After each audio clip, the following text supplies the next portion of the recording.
Assalamualaikum warahmatullahi wabarakatuh. Innal hamdalillah nahmaduhu wa nasta'inuhu wa nastaghfiruh wa na'udzu billahi min shururi anfusina wa min sayyiati a'malina may yahdihillahu fala mudhillalah wa may yudlil fala hadiyalah. Asyhadu an la ilaha illallah wahdahu la syarikalah wa asyhadu anna Muhammadan abduhu wa rasuluh la nabiyya ba'dah wa la rasula ba'dah amma ba'd. Segala puji bagi Allah Subhanahu wa taala yang telah memberikan kita begitu banyak kenikmatan, nikmat kesehatan, nikmat kesempatan, nikmat kekuatan, dan masih banyak lagi nikmat yang telah diberikannya kepada kita semua. Sebagaimana dalam firman di surah Ibrahim, wa in ta'uddu ni'matallahi la tuhsuha. Jika engkau ingin menghitung nikmat Allah Subhanahu wa taala, la tuhsuha, engkau tak akan mampu. Salam serta selawat kepada junjungan kita, seseorang yang dimuliakan oleh Maha Mulia, yang diagung-agungkan oleh Yang Maha Agung. Ya beliau adalah tali dan tabukan Nabi kita, Nabi Muhammad sallallahu alaihi wasallam, yang telah membawa kita dari zaman gelapnya jahiliyah menuju zaman terang benderang Islamiyah seperti yang kita rasakan seperti saat ini. Ma'asyiral muslimin rahimahumullah.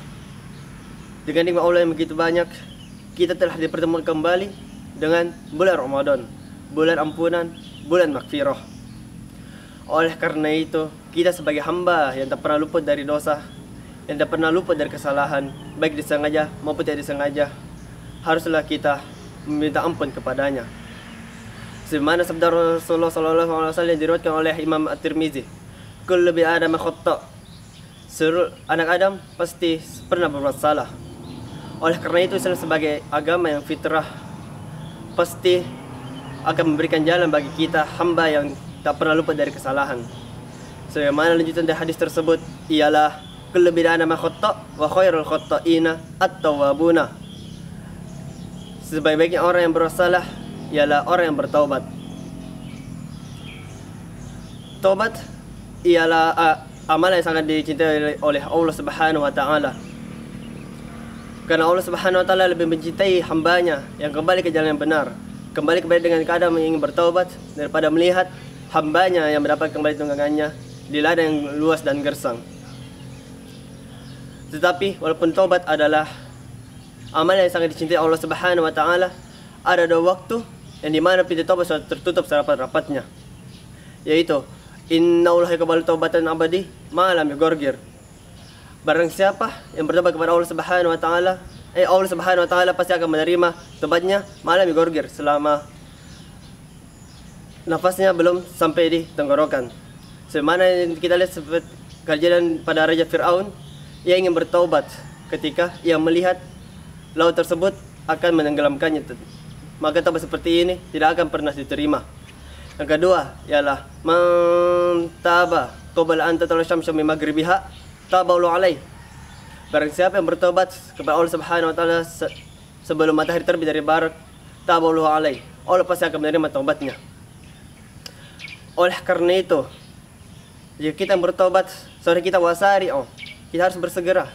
Karena itulah sifatnya taubat nasuha, taubat yang wasari, taubat yang bersegera.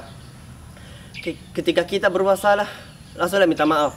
Sebagaimana hadis yang diriwayatkan oleh At-Tirmizi, wa'ad bi sayyi'atil hasanah tamhuha. Iringilah kebaikan dengan keburukan. Iringilah keburukan dengan kebaikan. Oleh karena itu, ketika kita berbuat salah, ada rasa penyesalan, langsung minta maaf kepadanya. Karena sebagaimana Sayyidina Umar pernah berkata, jika engkau memiliki salah, jika engkau memiliki utang terhadap saudaramu pada hari ini, maka selesaikanlah pada hari ini juga. Janganlah ditunda-tunda. Ma'asyiral muslimin rahimahumullah. Jika kita ingin bertaubat, pasti selalu ada saja ujian yang diberikan kepada kita. Entah itu ujiannya datang dari lingkungan sekitar kita, entah itu ujian datang dari teman-teman kita, keluarga kita, dan masih banyak lagi. Sebagaimana firman Allah Subhanahu wa taala surah Al-Hajj, liyaj'al ma yaj'al syaitanu fitnah, orang yang menjadikan cobaan setan sebagai fitnah setan sebagai cobaan lilladzina fi qulubihim marad, bagi orang yang hatinya ada penyakit, wal qasiyatu qulubuhum, dan orang yang hatinya keras. Oleh karena itu, orang yang bertobat dia serta merta terlepas dari yang namanya godaan iblis dan hawa nafsu. Karena iblis dan hawa nafsu akan selalu bekerja sama untuk membuat kita kembali ke jalan maksiat, ke jalan yang penuh dengan dosa. Sebagaimana firman Allah Subhanahu wa taala surah Al-Ankabut ayat 2. A'udzubillahi minasyaitonir rajim.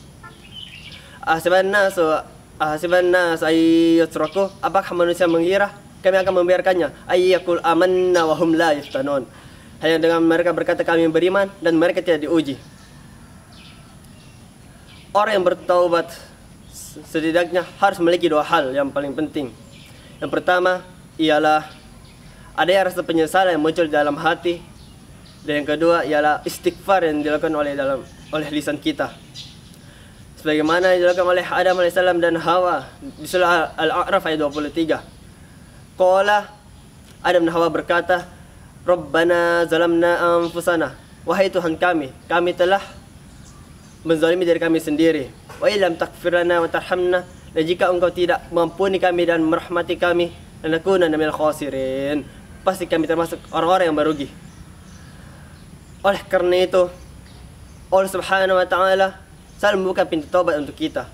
Bahkan Allah Subhanahu wa taala tahu kita ini hamba yang tak pernah luput dari kesalahan, hamba yang selalu hilaf, hamba yang selalu berbuat dosa baik disengaja maupun tidak disengaja. Allah tidak mengajak kita dalam kitab suci dengan cara yang sehalus mungkin.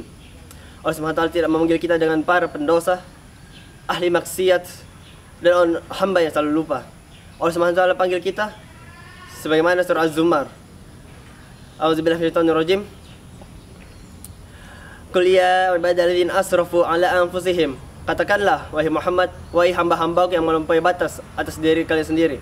Di sini Allah Subhanahu wa taala memanggil kita dengan asrafu, orang-orang yang melampaui batas. La taqnatu ala rahmatillah, janganlah engkau berputus dari rahmat Allah Subhanahu wa taala. Innahu la yaghfiru dzunuba jami'a, sungguhnya Allah mengampuni segala dosa. Innahu wat-tawwabur rahim, sungguhnya ia maha menerima taubat lagi maha penyayang. Bahkan surah Tahrim ayat 8 Allah Subhanahu wa taala memanggil kita dengan ya ayyuhalladzina amanu, wahai orang yang beriman, tubu ila Allahi taubatan nasuha, tobatlah kepada Allah dengan taubat sesungguh-sungguhnya, taubatan yang nasuha. Karena jika kita bertobat, kita akan mendapatkan asa rabbukum ayyukaffiru ankum sayiatikum, mudah-mudahan Tuhan kalian mengampuni dosa-dosa kalian, wa yudkhilakum jannatin tajri min tahtihal anhar, dan semoga Tuhan memasukkan kalian ke dalam surga yang di bawahnya mengalir sungai-sungai.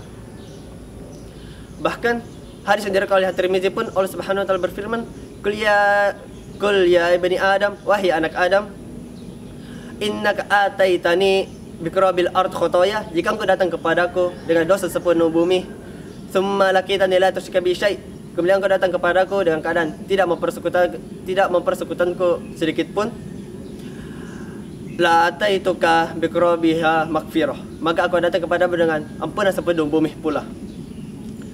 Almarhum Syekh Ali Jabir pun pernah berkata, barang siapa yang mengucapkan subhanallah wa bihamdi 100 kali dalam sehari, maka Allah Subhanahu wa taala pasti akan mengampuni dosa-dosanya walaupun dosa itu sebanyak bumi di lautan.